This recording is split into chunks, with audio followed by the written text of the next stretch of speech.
South ওয়েলসের কেরফিলি এলাকার একটি সাধারণ কার ওয়াশ, যেখানে প্রতিদিন গাড়ি ধোয়ার কাজ হওয়ার কথা, সেখান থেকেই গোপনে পরিচালিত হচ্ছিল এক বিশাল মানব পাচার চক্র।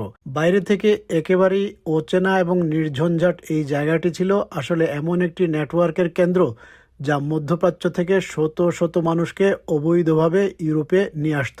এই চক্রের মূল হোতা ছিল দুই ব্যক্তি, দিলশাদ শামু এবং আলী কাদির। তারা ব্রিটেনে বৈধভাবে বসবাস করলেও গোপনে চালাতো এক সংগঠিত পাচার ব্যবসা। তাদের কাজের ধরন ছিল অনেকটা ট্রাভেল এজেন্সির মতো। সামাজিক যোগাযোগ মাধ্যমে তারা নিজেদের সেবা প্রচার করত, এমনকি যাদের তারা ইউরোপে পাঠাতো তাদের দিয়েও ভিডিও বানিয়ে সেই সেবার রিভিউ পর্যন্ত দিতে উৎসাহিত করত, যেন এটি কোনো একটি ট্রাভেল এজেন্সি। সেই তদন্তে উঠে আসে তাদের বিরুদ্ধে বিপুল পরিমাণ প্রমাণ, যা স্পষ্ট করে দেয় তারা কেবল মধ্যস্থতাকারী নয়, বরং পুরো নেটওয়ার্কের গুরুত্বপূর্ণ সংগঠক। وهاي رجال ونساء وأطفال والحمد لله كان طريق كثير سهل علينا وكويس. These are the arrangers. They could make it happen for you wherever country you wanted to come from, through or otherwise, and how much it cost. So without them, this network wouldn't survive. They were pivotal. And that's why by taking these people out, convicting them here, it's put a real dent in a people smuggling ring, multinational, all across Europe and obviously reaching into the Middle East. তদন্তকারীরা জানান এই দুই ব্যক্তি এমনভাবে পুরো প্রক্রিয়াটি পরিচালনা করত যে কেউ যে কোনো দেশ থেকে যে কোনো পথে ইউরোপে যেতে চাইলে তারা তার ব্যবস্থা করে দিতে পারত। খরচ থেকে শুরু করে রুট সবকিছুই তারা ঠিক করত। তাদের ছাড়া এই নেটওয়ার্ক কার্যত অচল ছিল। আদালতে বিচার চলাকালে শামু ও কাদির দাবি করে তারা কেবল দালালের ভূমিকা পালন করত এবং এই কাজ থেকে তারা কোনো অর্থ উপার্জন করেনি। এমনকি তারা জানায় তারা শুধুমাত্র নিজেদের পরিবারের সদস্যদেরই ইউরোপে নিয়ে আসছিল।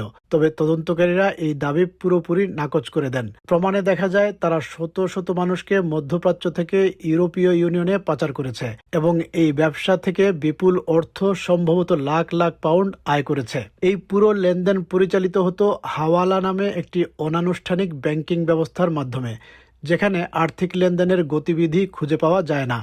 যদিও হাওয়ালার বৈধ ব্যবহারও রয়েছে, তবুও এর গোপনীয়তার কারণেই এটি সংগঠিত অপরাধে ব্যাপকভাবে ব্যবহৃত হয়। এই নেটওয়ার্কের সূত্র খুঁজতে গিয়ে তদন্তকারীরা মধ্যপ্রাচ্যের দিকেও নজর দেন।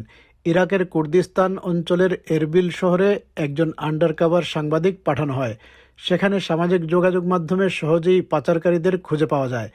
তারা ব্রিটেনের লোক পাঠানোর প্রস্তাব দেয়, এমনকি নকল বা চুরি করা পাসপোর্টের ব্যবস্থা করে দেওয়ারও আশ্বাস দেয়। একজন পাচারকারীর নির্দেশ অনুযায়ী সেই সাংবাদিক হাওয়ালা ব্যবস্থার মাধ্যমে পাসপোর্ট ও যাত্রাপথ নিয়ে আলোচনা করতে যান।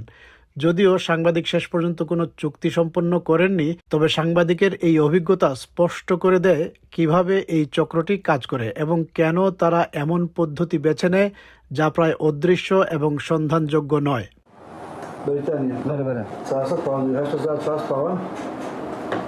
বিশেষজ্ঞরা বলেন, আগে আইন শৃঙ্খলা বাহিনীর নজর বেশি ছিল নৌকা বা ট্রাকে করে যারা ইউরোপে পৌঁছাতো তাদের ধরার দিকে, কিন্তু এখন আর্থিক লেনদেনের দিকে বেশি গুরুত্ব দেওয়া হচ্ছে, যা অনেক বেশি কার্যকর, কারণ এর মাধ্যমে প্রকৃত সংগঠকদের খুঁজে পাওয়া সম্ভব হয়। Previously, too much of the policing focused on the boat arriving or the truck arriving and whoever could be arrested who was on the vessel or the vehicle.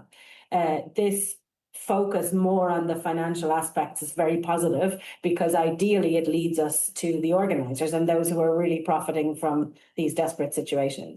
আদালত শামু ও কাদিরকে একটি জটিল ও সুসংগঠিত মানব পাচার চক্রের প্রধান ভূমিকা পালনকারী হিসেবে চিহ্নিত করে।